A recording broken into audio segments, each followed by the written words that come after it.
এই দাসারে গ্রেফতার করার কারণে ভারতে বাংলাদেশ সরকারকে নোটিশ দিছে বাংলাদেশের হিন্দুদের নিরাপত্তার জন্য। হিন্দুরার নিরাপত্তা বিঘ্ন হইল কোথায়? জামাই আদর কইরা তোরারে দুর্গা পূজা করতে দিছি, আর আর তোরার দেশও আমরার মুসলমানরে ফাটার মতো বলি দেশ, আর মুসলমানের মসজিদ ভেঙ্গিয়া মন্দির বানাস। বাংলাদেশের মুসলমান এতই ভদ্র, এতই সভ্য, এতই শান্তিপ্রিয় যে বাংলাদেশের 17 কোটি মুসলমান আজ পর্যন্ত বাংলাদেশের কোনো একটা হিন্দুদের মন্দির ভাঙ্গে নাই। কিন্তু ভারতের মালাউনরা মুসলমানদের শত শত মসজিদ ভেঙ্গেছে। বাংলাদেশে কোনো মুসলমান হিন্দুকে হত্যা করেনি। ইন্ডিয়ার হিন্দুরা মুসলমানদেরকে সবসময় হত্যা করে চলেছে। এই বেহায়া বেলাদা, বাংলাদেশের সরকারকে নোটিশ দিতে হবে না, আমি বাংলাদেশের সরকারের পক্ষ থেকে তোরে নোটিশ দিলাম, ভারতের মুসলমানদের জানমাল ইজ্জতের নিরাপত্তা দে। ভারতের মুসলমানদের কুরবানির সময় গরু জবাই করার নিরাপত্তা দে। ভারতের মুসলমানদের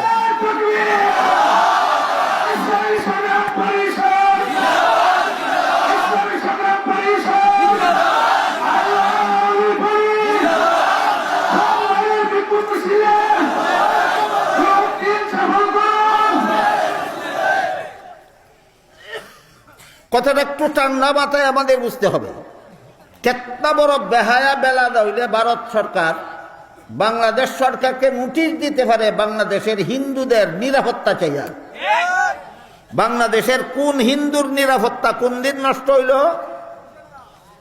মালাউনের দল মুসলমান বাড়ির মুসলমান আইনজীবীরে হত্যা করছে, নিরাপত্তা মালাউনের দলের নষ্ট হয়েছে না মুসলমানের নষ্ট হয়েছে? তাহলে নোটিশ তো আমাদের দেওয়ার কথা ছিল, তোরা ফাল্টা নোটিশ দেন ভাইয়া কোথাকার। বর্তমান বাংলাদেশে কিছু লোক আছে দেশের শত্রু হইয়া কাজ করে, আর কিছু লোক আছে শত্রুদের দালাল। কিছু লোক আছে বাংলাদেশের শত্রু আছে কিছু লোক, আর কিছু লোক আছে শত্রুর দালাল। এই দুইটা দল আমি আপনাদের একটু পরিষ্কার করে বলি। উগ্রবাদী হিন্দুদের একটা সংগঠন আছে বাংলাদেশে, এটার নাম ইসকন। উগ্রবাদী হিন্দুদের একটা সংগঠন আছে বাংলাদেশে, এটার নাম ইসকন, যে হিন্দুদের সংগঠন। এক সময়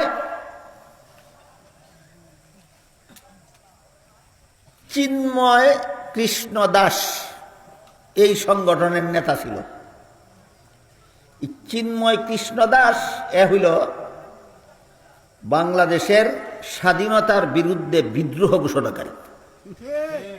বাংলাদেশের স্বাধীনতার বিরুদ্ধে বিদ্রোহ করার কারণে আদালতে তার বিরুদ্ধে রাষ্ট্রদ্রোহী মামলা হয়েছে। রাষ্ট্রদ্রোহী মামলায় তারে গ্রেফতারও করছে বাংলাদেশ সরকার। বুঝে থাকলে বলেন, চিন্ময় কৃষ্ণ দাস এবং তার গঠিত সংগঠন ইসকন বাংলাদেশের মিত্র না শত্রু? বাংলাদেশের শত্রু। এই শত্রু দলটা এবং শত্রু দলের নেতাটারে যদি আপনারা চিন্তা থাকেন, তাহলে এবার বলুন, এই নেতার সাথে একাত্ম হইয়া এই দলের সাথে মিশা যদি কোনো নামদারি মুসলমান এদের আন্দোলনে শরিক হয়, তাহলে এরা কি মির্জাফর নয়? এই সমস্ত মির্জাফরদেরকে এক্ষুনি চিহ্নিত করে রাখা দরকার। আমাদের মুসলমান সমাজে বেশ কিছু মির্জাফর আছে যারা ইসকনের পক্ষ হইয়া কাজ করে, যারা এই দাসার কি পক্ষ হইয়া মালাউনের পক্ষ হইয়া কাজ করে। সুতরাং হিন্দুত্ববাদী সংগঠন ইসকন বাংলাদেশের শত্রু, বাংলাদেশের স্বাধীনতার শত্রু, বাংলাদেশের সার্বভৌমত্বের শত্রু, বাংলাদেশের ভৌগোলিক সীমারেখার শত্রু, বাংলাদেশের সমস্ত বাসিন্দাদের শত্রু, ইসলামের শত্রু, মুসলমানের শত্রু। এই শত্রু দলে এই 2-3 দিন আগে যে অপকর্মটা করছে সেটা হলো আদালতে মুসলমানের পক্ষে যিনি উকালতি করতেন এমন একজন মুসলমান উকিলকে আদালতে জবাই করে হত্যা করেছে। এই হত্যাকাণ্ড হইল প্রকাশ্য সন্ত্রাস। এই হত্যাকাণ্ড হইল প্রকাশ্য সন্ত্রাস। বাংলাদেশের সন্ত্রাসী দলের নেতা এবং সন্ত্রাসীদের দালাল চিনাইয়া দিলাম আপনাদেরকে।